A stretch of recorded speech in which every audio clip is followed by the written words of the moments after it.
Oh, I see. There's an issue with Facebook. All right. So hang on one second. I'll just go ahead and remove that. Yeah, go ahead. All right. Facebook. Well, I hope everybody enjoyed that. Oh, I had to get rid of Facebook. Good morning and good afternoon to each and every one of our Merry Marvelites. As always, I am Christian Blatt, very excited for a very special episode of Marvel Movie Talk right here on Geekscape. And if you're watching on YouTube, make sure you watch on the Geekscape YouTube channel. That's where all the fun is. And subscribe over there to get our show, our regular episode. We will be on Friday at 3 p.m. Eastern, noon Pacific, for our recap on episode 4 of Loki. But today we're talking about something that, if you know me, it's very near and dear to my heart. We're talking about the X-Men, and I'm joined by Andrew Deman, who I am actually talking to for the first time. I've never seen you before. I've heard you on other podcasts, but I've been following your Twitter account since definitely early in the pandemic.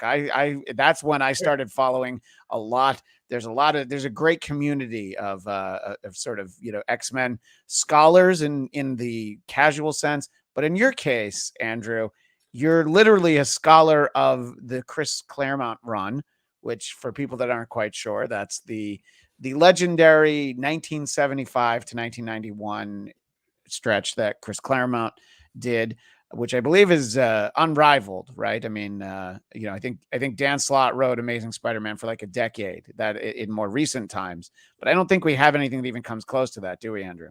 Not at Marvel, no. We've got Eric Larson's Savage Dragon, which doesn't Sure. maintain a regular schedule, right?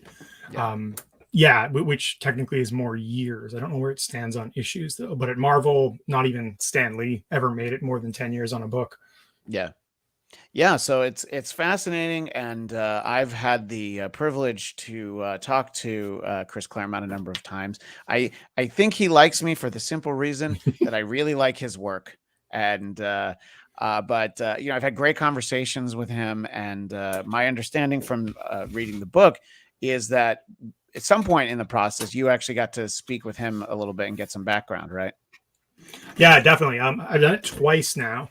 I spoke to him at the start of this book, and I spoke to him again at the outset of a second book. That's what's the word I'm looking for? Submitted first draft at this point, and he is amazing. He will talk and talk and talk, and he loves his characters and his worlds so much. Let me just interject for a moment. The most endearing thing the first time I talked to him, which was about a decade ago now, is the way that he talks about his characters. It was right away. He doesn't say Professor X. He doesn't say Wolverine. He talks about Charlie and Logan, and most of us call her Kitty. But he's Aurora and Peter, Kurt. He doesn't use their superhero names, and I don't think it's for show. I think he just doesn't think of them that way, and and to the extent that he's a great conversationalist, obviously he can talk about his work, his characters, the work that came before. If you get him on the right day, he'll tell you what he thinks about what they've done in the years since. And he has opinions. But I talked to him. So what year would that have been? 2018. And he just wanted to go off on some things about Star Wars: The Last Jedi. And I've talked to him about other sci-fi. He loves NCIS, the TV show. So yes, there's so much stuff comes out, and you're like, man, we talked about Magnum PI for like at least 5 minutes once. And I'm just like, I never know where the conversation's going to go. And his wife, who sets up his interviews for him, I always try to promise her I will try to get him done by a certain time. I'll try to keep it to an hour. And that usually turns into 2 hours and 40 minutes. So yeah. Poor Beth. Beth is lovely. She's wonderful and very tolerant. Yes. Yes. So anyway, so you got to speak with him a little bit on background. Talk a little bit more about that. Sorry, I just wanted to interject. Oh, no, not at all. Just to your point, I will point out that his first novel, First Flight, is actually dedicated to the first names of his X-Men characters. Yes. Which is adorable. Which I have that book. I have that book signed by Chris in 1993 at a comic convention back when signatures were free, but there was a limit. The sign said that he would sign 10 books, but at the top of my stack of many more than 10 was his book, and he signed his book, and he's like, well, you bought my book, I'll sign all these. And I was like, I wasn't even planning on that, so yeah. That's awesome. Yeah, so I talked to him specifically. One of the things I was really interested in was how he approaches storytelling. For me, one of the main questions was, does he approach it via plot or via character? Most people would assume character, and yeah, it's absolutely character. He won't do a plot if it doesn't advance the character arc somehow. And this is really cool if you go to his archive at Columbia University, where you'll see what seems like good plot ideas, because he has all these notebooks, right? And he'll be like, this person attacks from this location. And then he'll write underneath it, but what's the point for the characters? And like cross it out. And we never see that thing actually make it to print. Oh, that's great. Yeah, I know. I mean, you cite those notes a number of times. I can imagine it was interesting to see. Bringing in America's sweetheart, and in the interest of Andrew, he will one day be Canada's sweetheart. But Michael Shirley is joining us now. Michael, say hello to our guest Andrew Deman, and he is responsible for the Claremont Run, Subverting Gender in the X-Men. And we were just sort of getting started in the explanation of that. Andrew, talk about how there was actually a grant for you to study this work, and, this book, and you referenced the future book, are the result of that. But talk about how that process actually happens.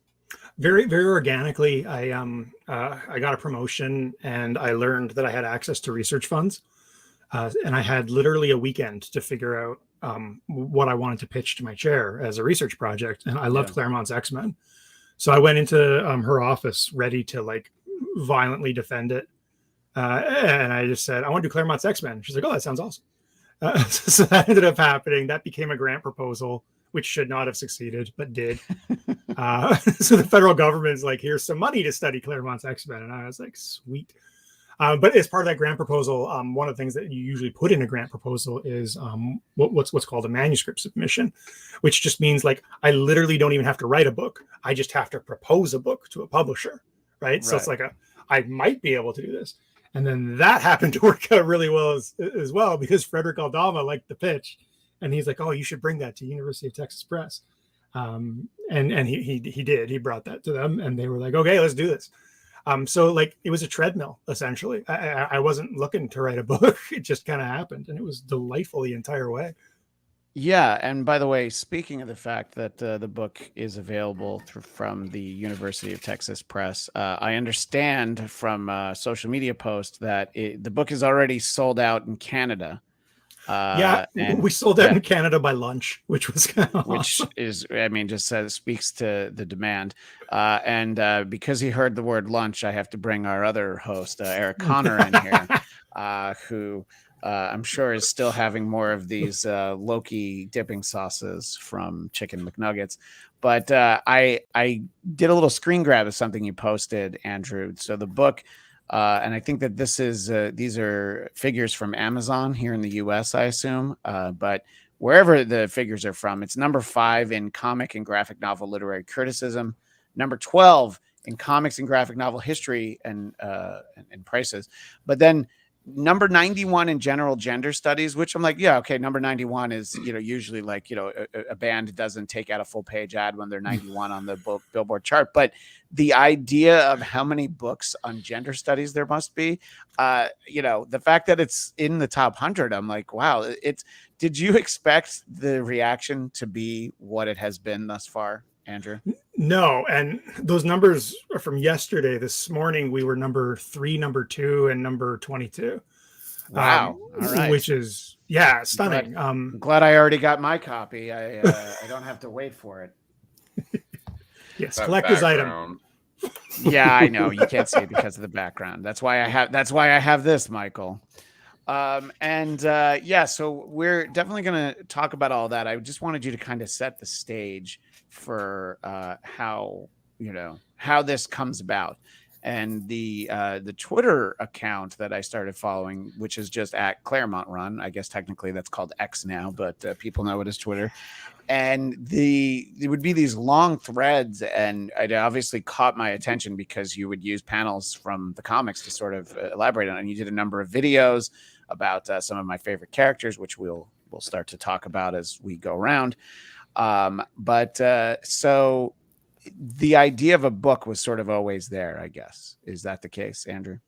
Yeah, no, the book was very easy to write, having been like what I did was I was writing the book while maintaining the Twitter account. So it's kind of cool to be able to, like, first draft ideas on Twitter and get feedback and hate in some cases. Some cases, yeah. Some very positive reactions. And a lot of those sort of inflected the final shape of the book, which is lovely. I will always think of this as a Twitter project more than a book project, though, in my eyes. Right. And I need to ask about some of the work that goes into it, because, you'll give quotes like, Storm was visually more represented than Wolverine during Claremont's run. Storm shows up 4,155 times to Wolverine's 3,520. She's on 97 covers. He's on 89.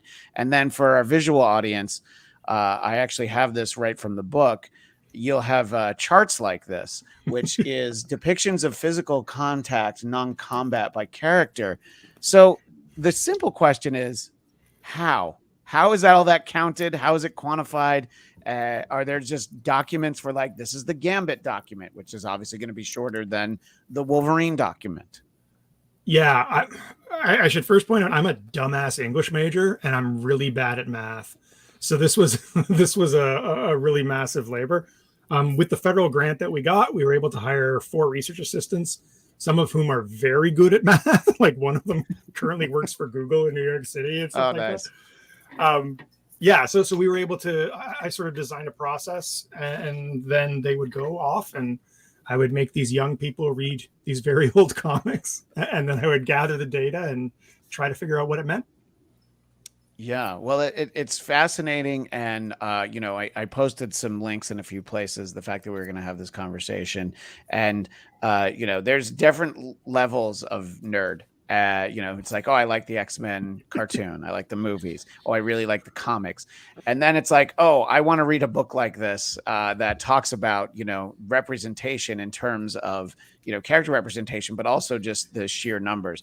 So Cami Egan, one of our favorites in the chat, wants to know if the book is available at comic book stores. I believe it's probably not, but I do know you can get it on Amazon. She's in Chicago, so it's not sold out in Chicago. It might be sold out in Canada, but she should be able to get it on Amazon, right? Yeah. See, this is, again, my ignorance. I have like no idea how exactly UTP works. Right. I would assume that there's some hard copies of the books available in bookstores. I could be wrong about that. They could be working exclusively through online distribution.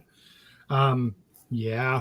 I know that makes me sound even stupid. No. I was just like, here's the book. I'm letting her know where to find it. So I want to bring our co-hosts in, and we'll sort of go through characters. And I think I know who Michael's going to talk about. His hair today represents who I think is the character that you want to talk about. But Michael, obviously, there's a big focus in the book, Andrew, on subverting gender and X-Men. And we'll talk sort of about Claremont's work in terms of, how he stands out for his depiction of women. But let's talk about the characters themselves for a little bit. So, Michael, if you're going to isolate an X-Men character, one of the female characters, who do you think you start with first, Michael? Jean! Jean Grey, yes. And we get lots of Jean Grey throughout the Claremont run. And it's interesting because she was a very different character, whether it was Stan and Jack or it was the Neil Adams run. But pretty quickly, I mean, she is just completely different. So, Michael, when you think of Jean Grey, it's probably not Marvel Girl, where everyone on the team, including the professor, is secretly in love with her. Not creepy at all, by the way. So what is it about Jean for you, Michael? And then Andrew will kind of speak to a little bit about that representation. The hair. I always love redheads. Oh no. Her power set for me sets her apart from everyone else. But specifically the Phoenix power set, or are you even thinking more just like her 90s? general, like, I mean, if I had my choice of any X-Men's powers, I would pick Jean's, like, to be able to move stuff and like read people's mind. You could just like sit at home all day and just work real hard. Yeah. And there's, it is interesting to think about, obviously, because she was this, incredibly strong character. And Andrew, one of the things that I didn't realize until I was reading your book, as she becomes more powerful, not everyone within Marvel is happy about that, correct? Yeah, very correct. I don't want to be mean to Jim Shooter because Jim Shooter actually did some really important things with the Marvel editorial office in terms of bringing in female editors, most notably Louise Simonson, actually. But he had this thing where he felt that if a prominent male villain or male hero even were to lose to a female character, that would be emasculating, so he wouldn't allow it. And right. He had this. So in the book, you mentioned that Chris wanted Jean or the Phoenix to fight Thor and Silver Surfer, both of whom she obviously could have beaten. Yeah, very easily. Yeah. Either of them, and both times he was rebuked. So what he did was he had her fight Firelord, who has beaten both Silver Surfer and Thor at this point. And she stomps him. It's barely a competition. Yeah, good old. I believe Spider-Man even beat Firelord when I was reading in the early 80s. Is not all Heralds of Galactus were created equal. Eric and I earlier today, Eric, you actually sent me an image that Andrew mentions in the not the usual kind of images. It's not anything from our text thread. I'm glad you differentiated that. Yeah, it wasn't after 10 p.m. Central Time.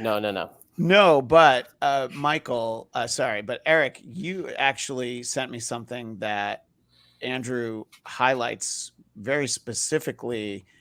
A scene. This is when Jean, I think she's Dark Phoenix at this point. At the very least, she's Phoenix. So you talk a little bit about why you sent the scene, and then I'll ask Andrew to sort of elaborate on why it was highlighted in the book and why it's so important. And our visual audience will see that panel right now, except I have to move us around that way. For you non-wireless listeners out there, first, by the way, Andrew, thank you so much. And it was a really, really interesting read as far as I kept thinking about all your assistants as I'm looking through this. I recently was on, I stopped by my friend's studio where they're filming Lego Masters. And there's someone whose job it is at the end of the day, or more than one person, to organize all the Legos that have been used. And we're talking in the millions. And I kept coming back to that visual when I was like reading some of the remarkable amount of data. But I think you also did such a nice job of contextualizing data. Sometimes these studies can be a little bit, I call it bloodless, where it's like the data can be interesting if you're into data. But I think what's really a nice hook about this book is it always went back to the emotional stakes. It always went back to really how gender was represented, how Chris Claremont took, decades of very conventional comic book writing and sort of blew the roof off of it with his approach. And this one scene here you pointed out is they did a little bit of a facsimile of this in I think it was X-Men Last Stand, where he we don't talk about that movie on this show, Eric. Come on. The X-Men Who Shall Not Be Named. Okay, thank you. When Scott's visor comes off and she at that point, Dark Phoenix, I'm not sure I'm allowed to even call her that, it uses her power so he doesn't blast her into nothing. And that's what this moment here is from the comic. And I apologize, I think it was X-Men 170. I had the number. No, she's dead in 137. So okay, so she was alive in this. Okay, it's definitely prior. A little earlier than that. Yeah, but this moment here, what I really liked in your writing about this was you're talking about Phoenix actually being I guess I use the term loosely, but the aggressive one in this moment. Sort of take off, open your eyes, Scott, nothing will happen. And imagine Dark Phoenix with my voice, never a sexier image you could have. I'm telekinetically keeping your optic blast in check. I wanted to see your face. That's all. You have a good face. I love that panel so much. And this moment here is everything. And also the idea that Phoenix is taking charge. She's telling him, stop thinking about the job and let's get down to business. But I thought this panel really spoke to so much of Chris Claremont's work. So I was wondering, in terms of focusing on this, if you could expand on that a bit, Andrew. Yeah, no, I agree. I think this is such a, like, if there's one page that defines the Scott-Jean relationship in Claremont's X-Men, this is probably it. So it's this idea of you've been slowly exploring Jean's power creep and the, let's call it gendered tension that it creates with Cyclops, who is the leader of the team and is the man in the relationship by the standards of the era that they're existing in. And all of a sudden his girlfriend is a goddess and like kind of has to patronize him a lot to maintain his sort of fragile ego. So you have this scene where she's completely in control and like she literally tells him to hush. He's a man who can blow a mountain off of its like actual foundation. And it's just shush, in order to get what she wants. Don't speak. And it's such a sexual agency scene too, because usually Jean specifically, going back to like Silver Age X-Men, she's a trophy. She's what you get if you win the battle and Professor Xavier thinks you're a good boy who obeys orders well. And she's not that here. She's, again, in complete control. She knows what she wants and she takes it. And she's clearly trying to appease him a little bit. She's talking to him kindly. But I think it's really obvious who's the top and who's the bottom, so to speak, even though she's on the bottom. Yeah. By the way, it's from, sorry, Christian, it's from X-Men 132. Yeah, that Uncanny X-Men, of course. Well, I appreciate. Well, yes, of course. That's the sort of the interesting thing is, as we're sort of talking about the differentiation, she's not reborn, but the return of Jean that happens in the 80s, which we have talked to Chris about a couple of times, and how unhappy he was with it. He doesn't really write that Jean nearly that much because she was in the pages of X Factor. Not that he didn't write her at all, but she wasn't a mainstay in the book for most of that time. I mean, towards the end, she was there, and she's in the first 3 issues of the volume 2. And I think it's interesting because that version of Jean is really not the one he wanted to do. I mean, he thought that X Factor should have been Jean's sister, which I think from a story standpoint works, but from a marketing standpoint, I guess not.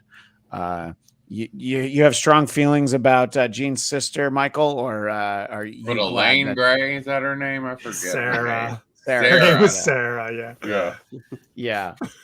So I think that, but the Phoenix outfit is one of the best costumes. And I always think it's interesting because they have tried so many different Jean costumes over the years. More recently, she went back to the Marvel Girl look, which was never a favorite of mine. But it really always comes back to, like, even when she doesn't have the Phoenix Force powers, they're like, yeah, but there's one that looks really cool. And I mean, the green version was created by Dave Cockrum, of course, but, and then, I mean, the Dark Phoenix one is basically that costume, but red, but, still that's from the John Byrne part of the run. And it's hard to really beat that. She never has anything that even comes close to looking as cool as specifically the Dark Phoenix one, but even the regular Phoenix green costume is a good one as well. So yeah, it's very interesting to sort of examine the character because you have to do a few different stages. There's the before the Claremont run, there's, then she dies, and then there's, of course, after he leaves. When you're going through this, Andrew, so I think it said it's about 380 comics. So what exactly does that entail? I assume it's not New Mutants, it's not Excalibur. What exactly are you quantifying when you're looking at these characters? So we had sort of two samples. The one was the sample that we could analyze qualitatively, so the reading, and that would include New Mutants, any annuals, anything like that he read. But in terms of building the data sets, what you need for that is a stable sample, which means you don't want to do things that are a little bit different or under a different editor or just ways that might be discontinuous kind of messes with your sample. So for the data collecting, we specifically isolated Uncanny X-Men 97, which is when Claremont first really starts, to 278, which is when he goes away. We didn't include the annuals. We didn't include New Mutants or anything sort of surrounding that. But in terms of like the things that we could talk about, the things that we could analyze, the stories that we could fold into this sort of context building in the narrative, basically anything that Claremont wrote between 75 and 91. Right. And obviously there's, periods where he comes and revisits these characters. But I think the important thing was to focus on what I think a lot of people refer to as, the classic run, because the initial run is really the one where all the stories for the movies and TV shows came from, basically. It's like everything that we've seen on screen basically shows up in there. I wanted to talk a little bit about Claremont's representation of women, which obviously is a huge, it's the primary focus of the book.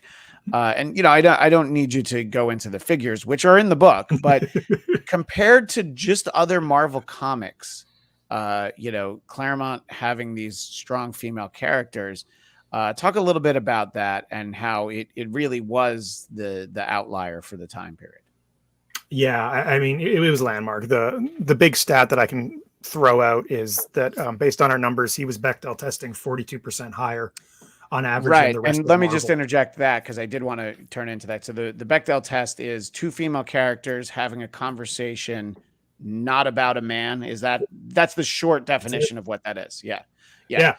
So, and I think that, look, it gets applied to things sometimes very unfairly. And, I think it's not a barometer of necessarily whether or not a story is good. However, it was very interesting to see just how many instances there are of that in this, 380 comic sample size, right, Andrew? Yeah. And I think that's really the simple conclusion that kind of spurs the initial inquiry in the book.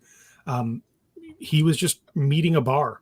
A very simple bar, as you said, a bar that doesn't indicate quality, but the absence of clearing that bar consistently across thousands of comics does indicate a problem.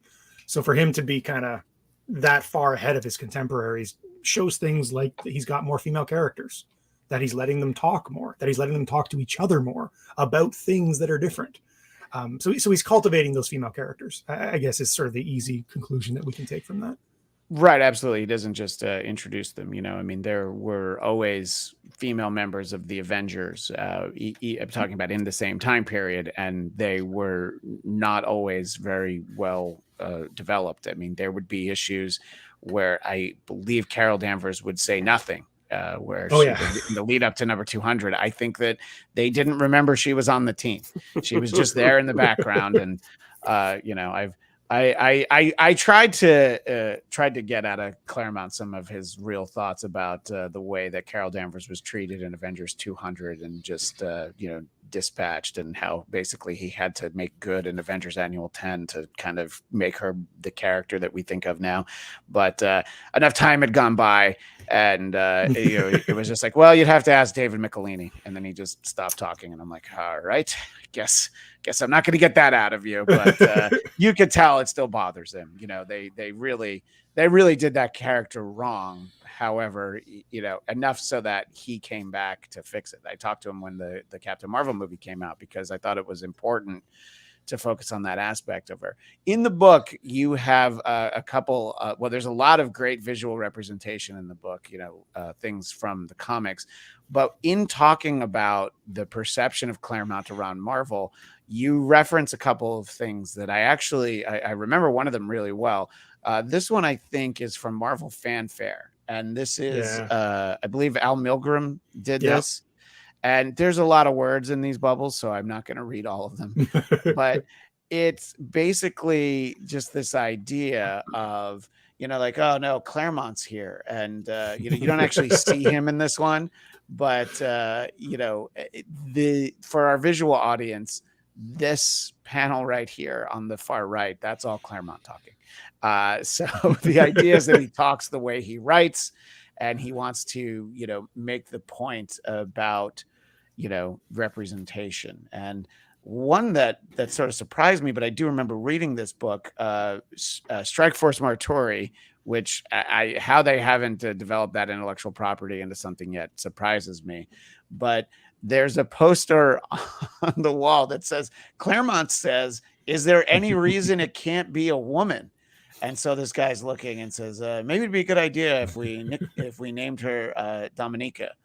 So obviously this is sort of, this is definitely tongue in cheek amongst other Marvel creators, but he was really the outlier in a way that he maybe shouldn't have been, where it's like, oh yeah, I'm going to write strong female characters. And then it's like, look at this guy, huh? He wants to have all the girls in the books. What's that? It's called X-Men, buddy. So talk a little bit about that as you sort of explored this topic, just this idea that, he's not really being ridiculed there, but they're definitely poking fun at him. Yeah, that's kind of the sense you get. Sean Howe talks about it in his book on Marvel as well. Yeah, no, his mom was a pilot, someone who worked for the Royal Air Force, and he was inspired by her, and he thought that he's seen badass women, and he wanted to see more of them in print. So he immediately comes in. He takes Jean Grey, this sort of quiet, what's referred to as point and pose powers. You know what I mean? Where she does like this, and then that's it. Yeah, I mean the easiest comparison is Sue Richards, the Invisible Girl, eventually Invisible Woman. She also had point and pose powers. Like, well, I can be invisible, and then I can use my invisible power. I can kind of move stuff. But yeah, she's not really attacking people. Yeah, she's not getting her hands dirty, I guess is the easiest way to describe it. And he immediately takes Jean. Like, we're talking issue 99, what is essentially the Phoenix Saga starts. And I think most people who've read the books will tell you that there's really no differentiation between the Phoenix Saga and the Dark Phoenix Saga. It's just kind of a continuous story. And you can draw the line wherever you want in terms of where it starts. We know where it ends, but where it starts is extremely fluid. So anyway, yeah, he takes her and he makes her a goddess. First thing he does. And then after that, he makes Storm incredibly powerful, gives her leadership of the team, brings in a bunch of female characters that comics had completely given up on. Dazzler, Psylocke, they were gone. Nobody cared about them.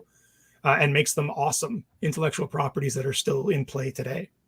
Yeah, and I mean, he even sort of in the era that I'm about to show an image from, I mean, it's obviously there's these strong female characters. Dazzler's a perfect example. I mean, the last issue of her solo series says, "Because you demanded it," the final issue of Dazzler. And I always thought it was like, they're like, oh, they're bitter about the fact that we didn't want to buy it. But his editor, Ann Nesenti, created with Art Adams, Longshot, Mojo, Spiral, which are eventually become such huge parts of, this Claremont lore, his run, and they're such great characters. And I think that, the Longshot miniseries and those characters are consistent with the way he uses them, but it's easy to forget for a moment that those aren't actually Claremont characters. He just was able to sort of embrace them. But the reason why I was bringing up this image is because I already touched on the fact, you talk about the fact that Storm is clearly far and away the character most represented throughout this run. And there's short stretches where she's away from the team. And even despite that, she is still even featured more than Wolverine. Did that surprise you, Andrew, when you found that? Yeah, I think it did. I think I was expecting Wolverine to be a lot more central, but I think that was one of the real emerging conclusions that I was facing as I undertook the project. Just everything runs through Storm. She's the viewpoint character. Every time that her character undergoes a major change, the book follows suit and undergoes a major change as well.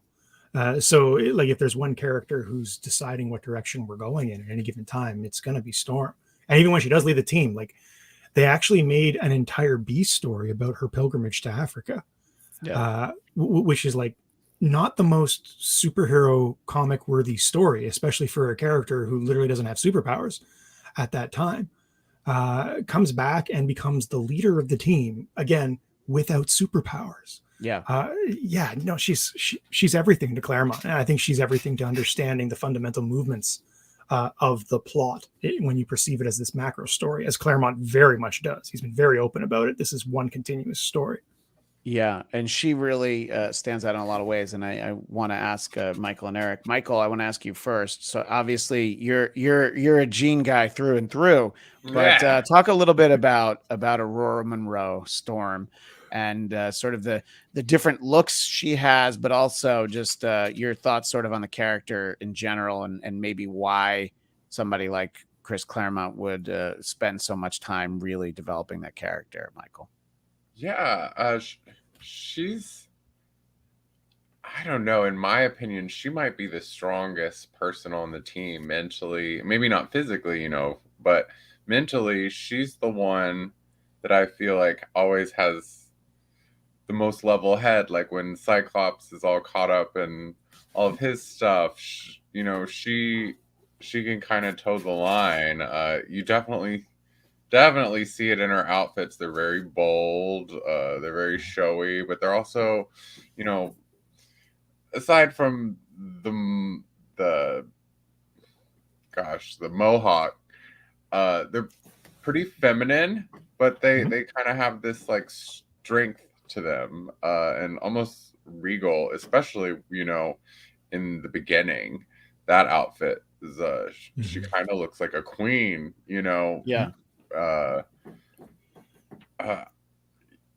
I feel like he picked her to kind of do this because that's the person that no one would really kind of expect you to, a black woman, from actual Africa. I feel like that was kind of right in line with what Chris was doing.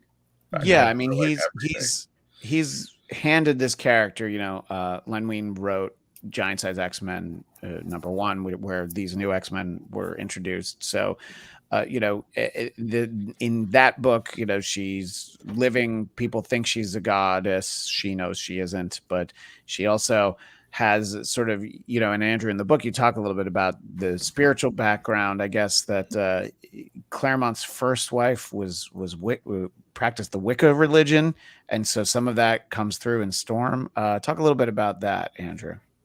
His first wife, Bonnie Wilford, was very into Wicca. Claremont's talked about this just a little bit. He's been a little evasive on it, which posits this kind of it's Gardnerian Wicca, which is a British branch of Wicca, and it posits this sort of divide between the horned god and the mother goddess.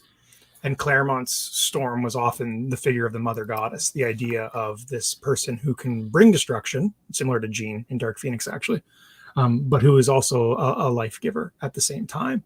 And I think a lot of those symbols inflect Storm like very directly. You'll get references to her being magical at one point in a New Mutants comic, to being of a sorceress lineage. It was definitely something that he was using to give her sense of power, because Wicca is a very feminine, empowering religion. Yeah, no, I think it's just the depth in from which her backstory changes. There's the first comic where we first meet the Shadow King, I think is Uncanny 117, and there's the backstory of her as a young pickpocket, and that's when Charles Xavier first meets her, and you get that, and we'll talk a little bit about some of the, it's not even the later part of the run. It's like, the midpoint of the run, just the big changes that the character goes through. But Eric, I wanted to kind of give you a moment to have some thoughts specifically as they relate to Storm. Storm is someone that's funny. I feel like we've, in Marvel Movie Talk and Geekscape, give Storm so much love and respect. I think for Christian and I, we're close in age, but you're older. I am older. I saw that coming. You sure did. Listen, I got you that Loki sauce. Just remember that. All right. This was like the X-Men that hooked me in, not just to X-Men, but to comic books.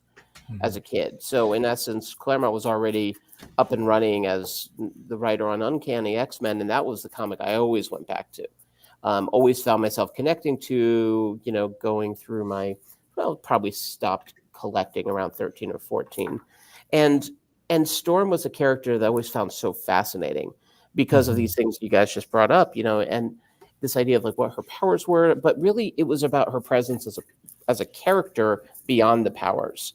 And I think that's the thing. And I know this isn't obviously about the MCU, but you read about her, and even you brought up Sue Storm before, and think of, I would say, the less than favorable treatment she received in her cinematic adaptations. It's like you have these remarkable characters, and they even got an Oscar winner to play one of them. Yeah. And yet somehow they have not even come close to tapping into, in the case of really either, but for our purposes here, Storm, what Chris Claremont did, month after month for years. And I remember when Michaela Cole, I think that's how you pronounce her name, got cast in Wakanda Forever, there was a little bit of a kind of a chatter that maybe she's playing Storm. And she was not. And I mean, there's lots of wonderful actors. I mean, to me, to this day, if they could find a way to get Angela Bassett into this character, that's what Claremont wanted. And especially think about when she did What's Love Got to Do with It? Yep. And that's the era. Yep. Oh my God, she would have been so perfect. And so there's definitely actors who could pull it off, but it takes writers willing to kind of meet Claremont's vision kind of halfway even, and they've come nowhere close yet. And hopes, except for maybe the cartoon. The cartoon, I think, did a better job. I think the cartoon, it's definitely easier to approximate what you had from the comics. And in terms of Claremont's ideal casting, he mentioned it more than once when I've talked to him, is the fact that he thought the perfect actor to play Wolverine would have been Bob Hoskins, because that's how he envisioned him. And obviously he's even said he loves what Hugh Jackman did, but that was the way he was thinking at the time. But Angela Bassett in that era, or even now, would be a great still pull it off. Oh my God, But they've got other stuff for her to do. In reading about Storm, Andrew, you reminded me of a story that I probably read once. A lot of the early part of this Claremont run, I would read month to month as they were being reprinted in a book called Classic X-Men, because those comics were all very expensive and they hadn't done a good job of collecting them at that point. So I would read Classic X-Men, but because comics were only 17 pages in those days, there were some great background stories. I've talked to him about a couple of them. There's like the initial plan for who Mr. Sinister was going to be, what his backstory was, which ended up getting changed. But you see that in a Classic X-Men backup. But you talk about what I remembered reading as I was reading you talk about it. It was sort of this fascinating idea where this character named Phil is basically a surrogate for Claremont, right, Andrew? Oh yeah, no, it's he's introduced as a weary pulp writer who's been loyal to the company and is a massive fan of Dan Dare. Like, that only describes Chris Claremont, Right, exactly. And he goes and he's going to kill himself because he's tired of the company grind, which is awesome to have somebody write that in a Marvel comic. And what saves him is Storm. Yeah. She shows up. And if that doesn't speak to Storm as Claremont's muse, I don't know what does. Yeah, I mean, he's literally put himself into the story. Yeah. And the fact that he's basically he's thinking about jumping off the roof of this building, and that's when she sees him, and it's like, oh, okay, so she's like literally saving his life, which I don't know, it's so interesting, and those, I believe they've been collected, but those backup stories in Classic X-Men, I mean, some of the things that they really delve into the Jean and Logan backstory in Classic X-Men #1, which had been touched on in the books then, but certainly not even hinted on in the 70s at least. So there's definitely some retconning that happened that it's like all considered part of the lore in this day and age. And I wanted to ask you, Andrew, before you started the project, and since we're primarily talking about female characters, but was there, my favorite X-Men character that I'm the most interested in heading into, even before maybe you even had the idea for the project? Who did you think stood out, and where did they measure up when you actually started, quantifying how much, I was going to say screen time, but how much, panel time they got? Yeah, I think so. My favorite X-Men character as a child was Colossus.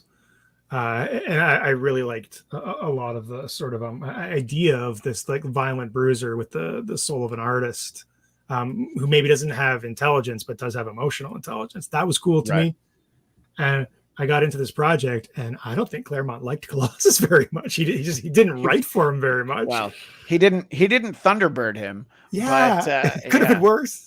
Yeah, which I mean, and that's a fascinating thing that Thunderbird is the first. I don't know, as far as I can think of, he was the first Native American Marvel character, and Claremont kills him off after 3 issues. But his explanation is like, well, he's basically the same as Wolverine, less interesting powers, same demeanor, less interesting character. I didn't want 2 of them, but and it's like more than a decade until they basically bring his brother Warpath along, and they're like, oh, let's try this again. But it's sort of fascinating. As I was reading that, I was thinking about like, oh yeah, he gave Thunderbird 3 issues to live. So I have to defend Claremont a little. It was mostly Dave and Len who decided that Thunderbird was redundant, and Claremont claims that he opposed it. Okay. And that he was mad about it thereafter, which is actually why he brought in James later on. Yeah. And maybe also to some degree why he created Danny Moonstar, who's a really good Indigenous character, through whom Claremont really explored something that I think comics had probably never explored with Indigenous characters, at least in the mainstream, which is the idea of modernity for Indigenous people. Like if you have an Indigenous comics character, they're going to have a feather and they're going to use a bow and arrow. And yes, Moonstar sometimes does both those things. Yeah. But Moonstar also talks about what it's like to live on a reservation, what it's like to go to a shopping mall, what it's like to be exposed to the racism of students in her class. So there was some really cool stuff he did with Indigenous characters. Right. And that's a good point, I guess, because those, you said that your official characterization of the run starts in issue 97, and Claremont wasn't really in the driver's seat quite yet. Those first few, I guess, Len had plotted those or whatever, and he just sort of I think Marv Wolfman helped out too. But yeah. Claremont's first like independent, I am the writer of Uncanny X-Men, issue 97. Well, I'm sure, Michael, if we're talking about individual characters, you're probably not even remotely surprised by who I'm going to bring up next, Michael. If we're speaking about female X-Men characters, I'm going to talk about the character that when I was a kid was always my favorite, probably because she was the easiest to identify with. But I will always have a soft spot in my heart for Kitty Pryde, also known as Shadow Cat. And for our visual audience, I'm showing a sketch that I had Dave Cockrum draw for, I believe, $20 at a comic convention in the late 80s in Middletown, New York. He was just sitting there with his wife, Patty, who he worked with a lot. And he threw in Lockheed.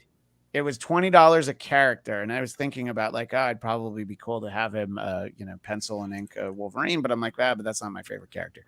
So he drew me this Shadow Cat, which isn't even from his era. But the fact that he threw in Lockheed, I was like, I feel like I got a real discount in there, But Kitty Pryde is such an interesting character, and probably because of the age of the character, Claremont is probably way more protective of her than some of the others because of how other creators have treated her. They've had her get older so that she could date grownups. There's a lot of things that he's talked about. Other writers come in and they change something about a character, and then the old writer comes back and immediately changes it back. It's just sort of, I guess, the way it goes when that's the world you live in. But talk a little bit about Kitty, who, of course, you mentioned Danielle Moonstar, who is, of course, a strong female character, but she's also, of Native descent, Native American. But Kitty has the advent of also being one of very few Jewish characters, even today in comics. You know, I mean, there's like the Israeli superhero Sabra, and I don't know a lot. I mean, I guess Ben Grimm is Jewish, right? But there's not many, right, Andrew? No, this has always been the weird thing because the Marvel bullpen in the 1960s had a whole lot of Jewish representation amongst the creative staff. Ben Grimm was known to be Jewish. Everybody knew he was Jewish, but he was not canonically Jewish. Kitty Pryde is identified as the first canonically Jewish superhero at Marvel Comics. They had just to interject, they had Ben Grimm finally get married to Alicia Masters at some point, I think within the last few years, and he wore a yarmulke to the wedding, and that was where I'm like, oh yeah, that makes sense, of course. You know, but as a kid, no, you're right. It was like if you assumed anything, maybe he was Italian. You know, because he grew up on Yancey Street, you know, and all those ruffians. But anyway, sorry, back to what you were saying, Andrew. No, just this very kind of clearly a character coming from a different background. Again, you have the Jewish element in terms of the importance of that representation. You have the youth. This is not a new thing in comics. We've been doing child sidekicks since literally the 1930s. But having this character come in immediately after Jean Grey dies, like literally she shows up while they're at her funeral. Yeah, she's like she takes a cab to the mansion and she's waiting because there's no one to let her inside. It's like, well, and the cab driver's like, all right, well, we'll just leave this 13-and-a-half-year-old outside here. And but you have a 13-year-old kid who is extraordinarily vulnerable in a situation that has just been rendered very vulnerable because you've taken away the plot armor because Jean has died. That's really cool. And all of a sudden, all of the violence and trauma that the X-Men are exposed to directly or indirectly gets seen through the lens of a child who is in no way emotionally or physically equipped to deal with it. That creates a really amped up tension and a wonderful sense of vulnerability in a narrative that superhero comics don't usually have that, right? The sense of vulnerability isn't usually there.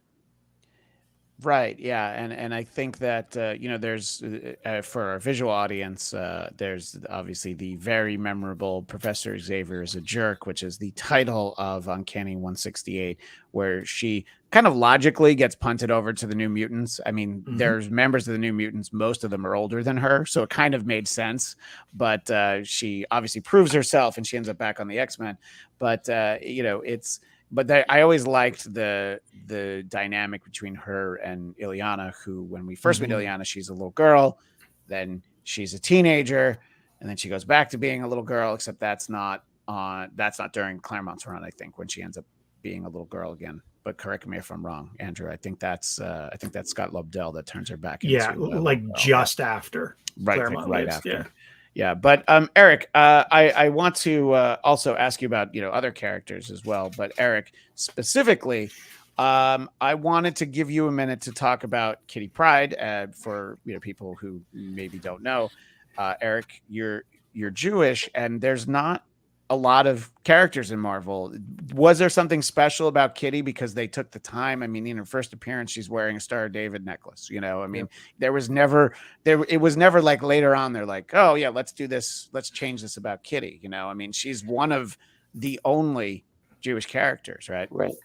Wait, and what you're bringing up, Andrew, as far as like you had a lot of Jewish writers working in comic books for decades.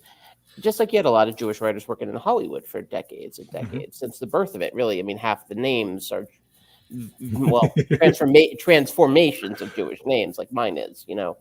And I think what happens, though, is this thing like where the actual religion very seldom makes it to the screen in big Hollywood films. Very seldom made it to the page of the comic books.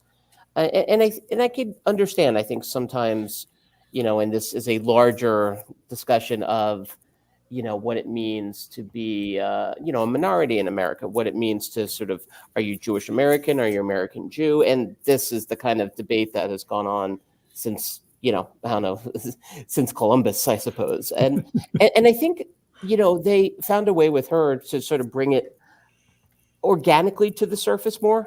You know, we talked about this a little bit with the recent run of Moon Knight on Marvel, you know, we're on Disney Plus, because, you know, that one obviously it pulls a bit more because of its settings.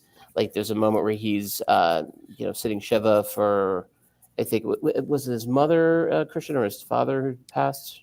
I believe it's his mother, because Yeah. his mother, well, for lack of a, his mother goes through some mental health issues in the series. Right. Yeah. Yes. And so it's like him, like falling to his knees with the keep on his hand. Like there's something really powerful about that. But again, I think it's always that balance of getting it to the page when it makes sense, not leading with it.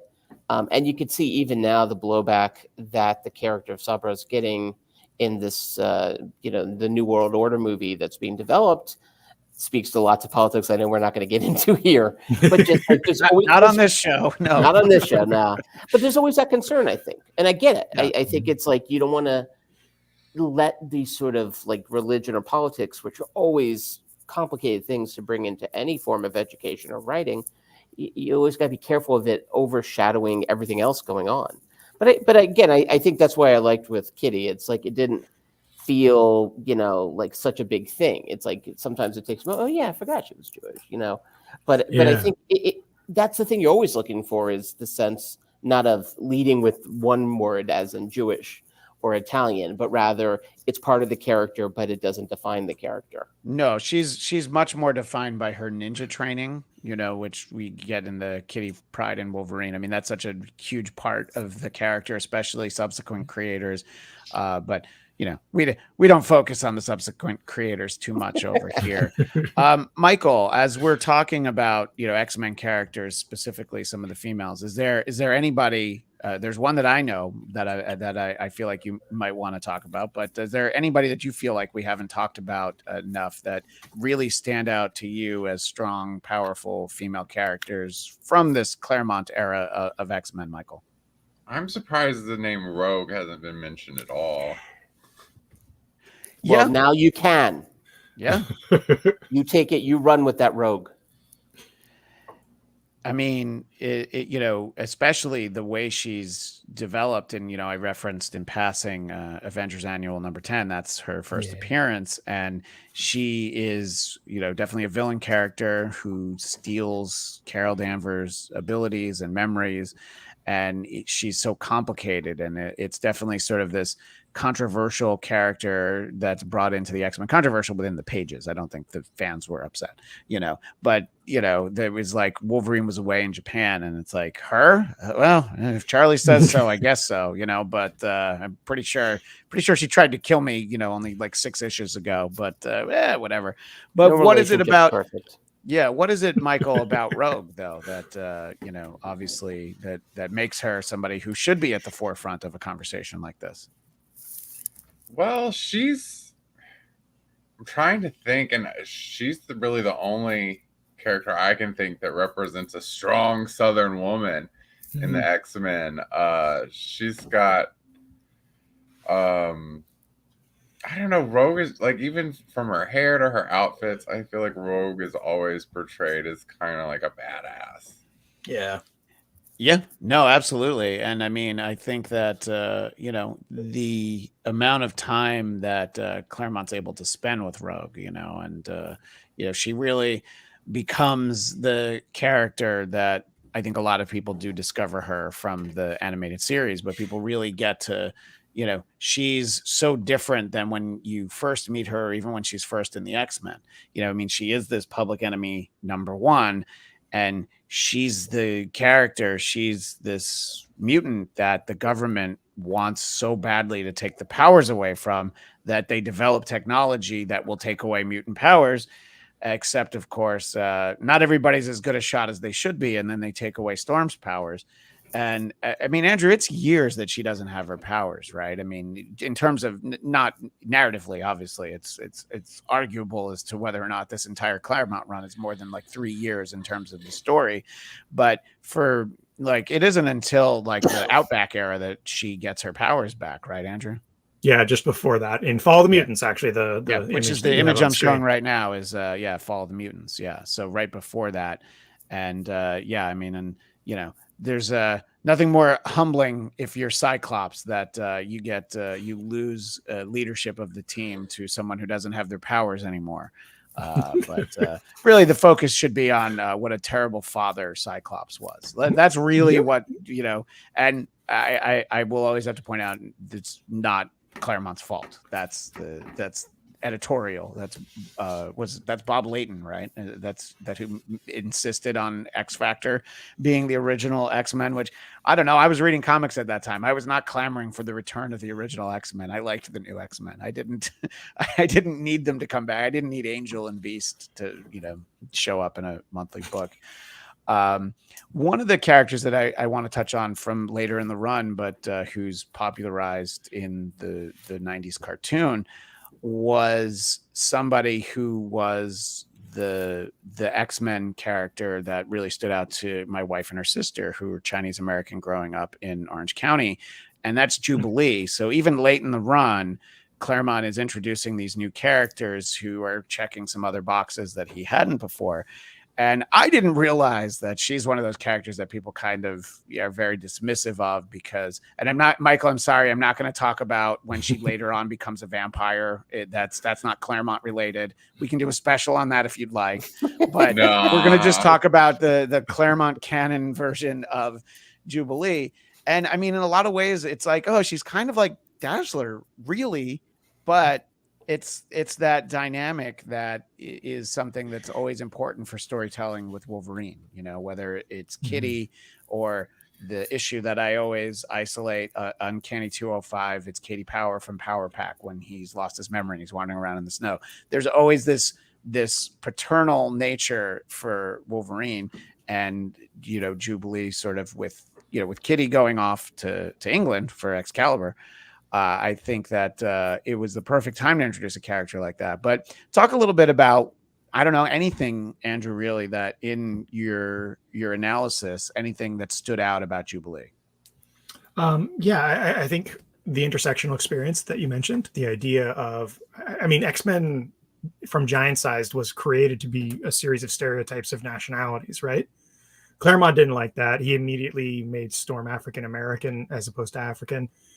He made Wolverine less of a lumberjack under the surface, and a few other kind of things along those lines, right? So Jubilee is a character who is of Chinese descent, but also through and through American, right? So there's this layer of complexity to that. There's this character who is all bombast and confidence and charisma. She's literally a con man. But beneath that, a very vulnerable character, a character who is still a child, who's had their childhood largely taken from them, who can burst into tears at any given moment or flip you off. And you don't necessarily know which one you're going to get. And pairing her with Wolverine at a time when Wolverine was at his most vulnerable was really cool because she becomes his caretaker, despite being a teenager herself. And he teaches her stuff. That's obvious. He's got the knowledge and the wisdom. But she's clearly desperately alone, and she clings to him with such force that it's almost toxic. It's almost codependent, but at the same time, it's kind of beautiful. And I think that complexity again in the relationship is wonderful. Yeah, and there's a moment. It might actually be in the solo book. It might be after Claremont. This might have been Larry Hama might have written it, but there's a point where he has to leave her behind, and it's always. He didn't usually let you know he was leaving. It's just you get up in the morning and oh, I guess Wolverine's gone, huh? But so their bond, I think, was stronger than a lot of the other ones we had to explore. I want to get to some comments from the chat, but before we start wrapping things up, Eric, I know you put in some time reading the book, and it seemed like you enjoyed it as much as I did. I wanted to know if there was anything that we haven't touched on that I'm going to use air quotes, that your homework turned up that you wanted to pose to Andrew. Yes, Mr. Blatt. Thank you, Mr. Blatt. So much of what I read in this, you're bringing up, Christian, your wife and your sister-in-law and their sort of experiences connecting to a character like Jubilee. So my wife, Lauren, has a very different kind of circumstance, which is she's surrounded by a lot of big, dumb men. Me, our two dogs, and our two sons, who are not so dumb, but they're getting big and they're getting pretty hairy now. And so thus she goes to a lot of these movies, hears a lot of very geeky, nerdy talk amongst us. And what I really enjoyed in your book, Andrew, you brought up so much of the stuff that drives my wife nuts in the good way you brought up, meaning talking about the Bechdel test, which is something we've actually taught our kids about at a pretty young age, but even something that, and I don't know if you had a chart about this, but it was connected to one of the charts about ripped clothing and how often the women were portrayed. And I actually grabbed an image. Hopefully you can see it somewhat okay. This is actually Padme from Attack of the Clones. Yeah. And the idea that she could get her shirt ripped so perfectly in her midriff. And not hurt the skin. No, why would you hurt the skin? the muscles, look at the washboard abs. Hey, Natalie Portman worked really hard for that, all right? Yes, she did, just like I worked hard for mine in a very different way. And so I think like what you've done here with this book, which is great, and right up there on the title, Subverting Gender, I think you really sort of sing the praises of Claremont, but also I think you do a nice job of putting a spotlight on things that, I mean, honestly, a lot of men might not really think about, and I think like, it is a running joke in these movies whenever two women talk about something that's not a man. I go, hey, Lauren, look, they're talking. Look, they're talking. They're not talking about men.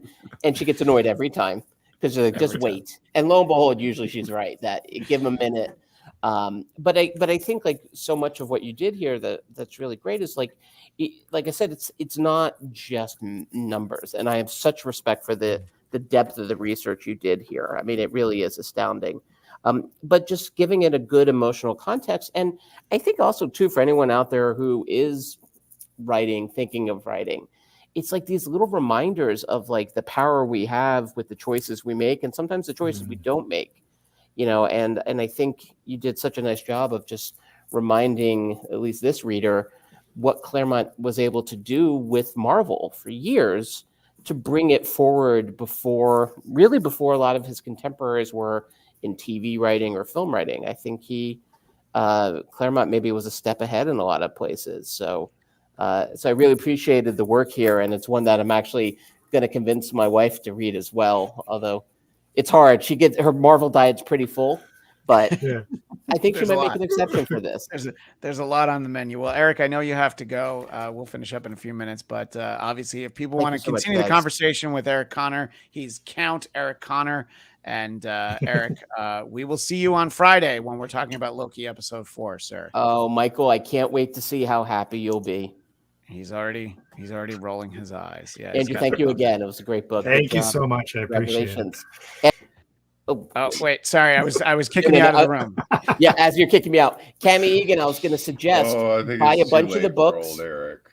Buy a bunch of the books, go over the border to Canada. You'll make money. Make sure Andrew gets his cuts. That's all right. Bye. Contraband. All right. He's solved it. That's funny because when I was in college, we had a friend who lived close to the Canadian border, and he'd bring down like Molson with a higher alcohol content. So this is sort of like the nerd equivalent of that. Daniel Drew in the chat, we were talking about Cyclops earlier. Scott didn't have the best father himself. Corsair, the Starjammers. He's not a particularly great dad. I have to agree on. He's a cool dad. He's a very cool dad. Yeah, absolutely.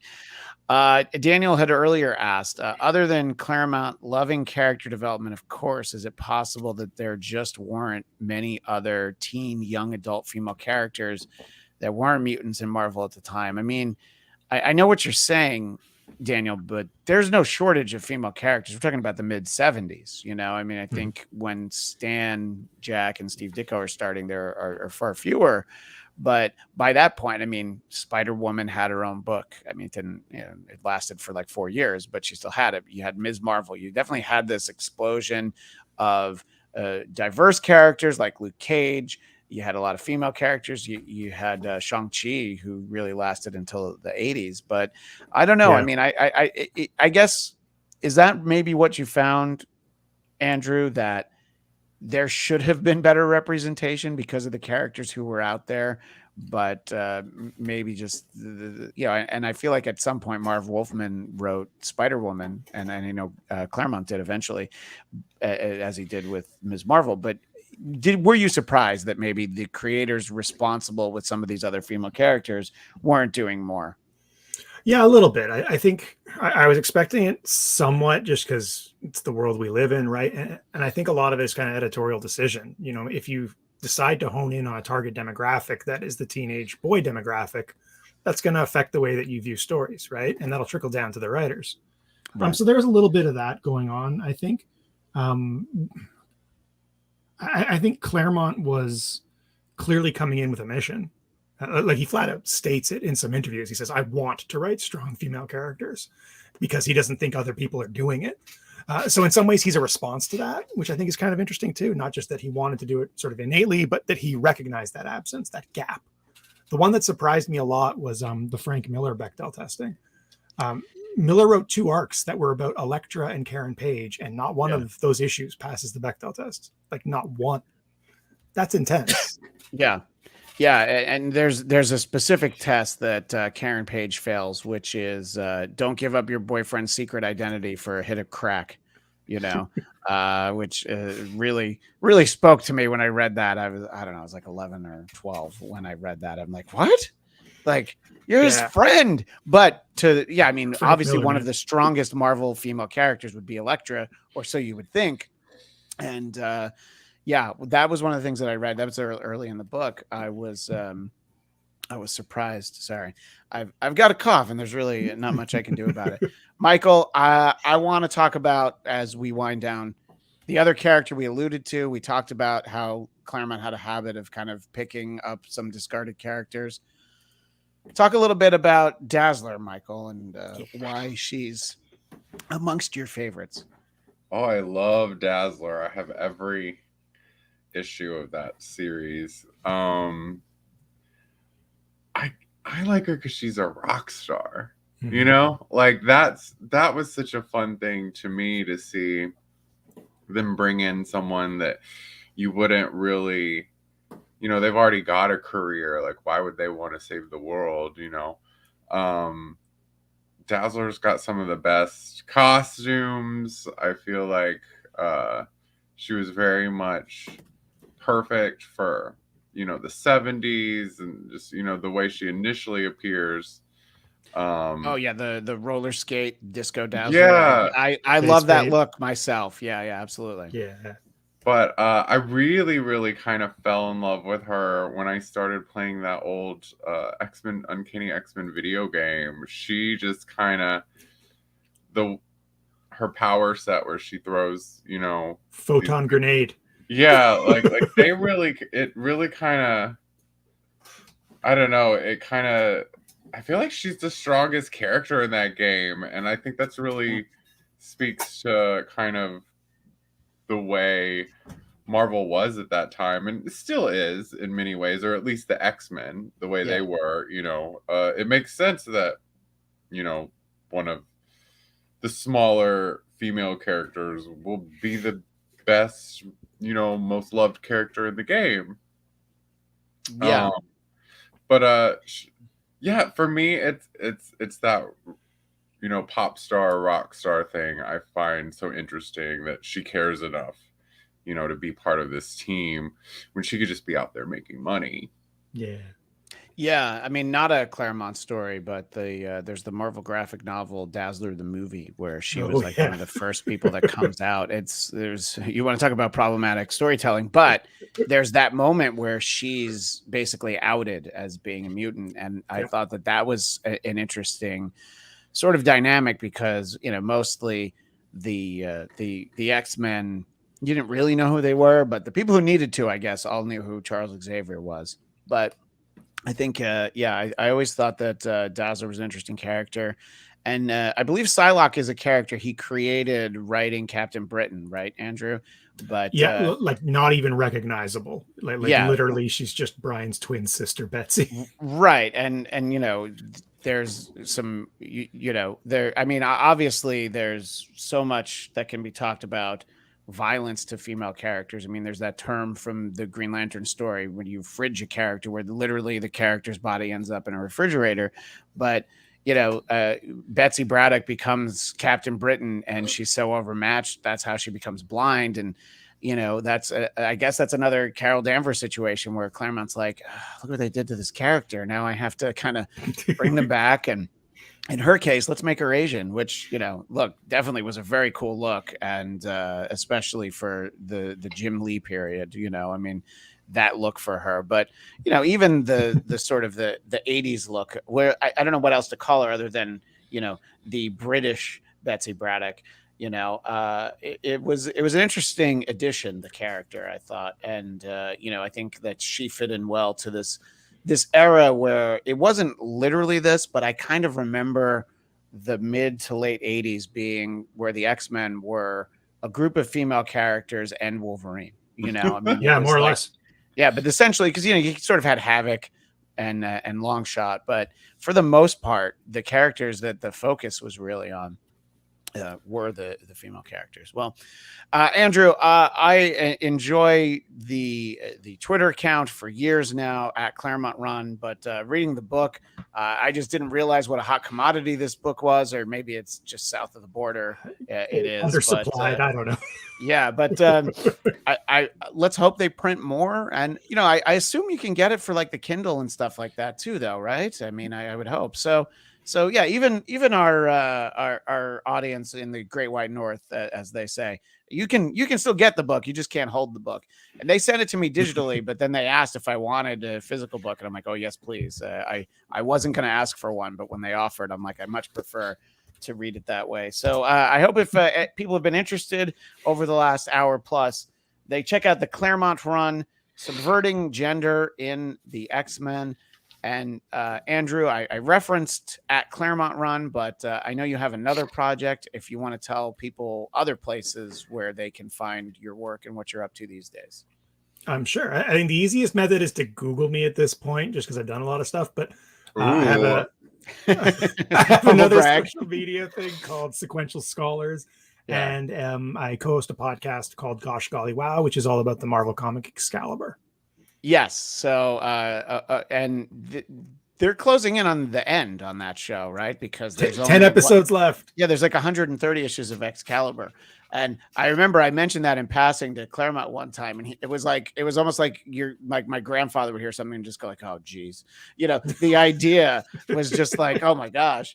But yeah, that's a fun show. I've contributed when there have been sort of milestone issues, like, oh, come up with a caption for this panel. So I've done stuff like that where I've submitted those. That is a fun show.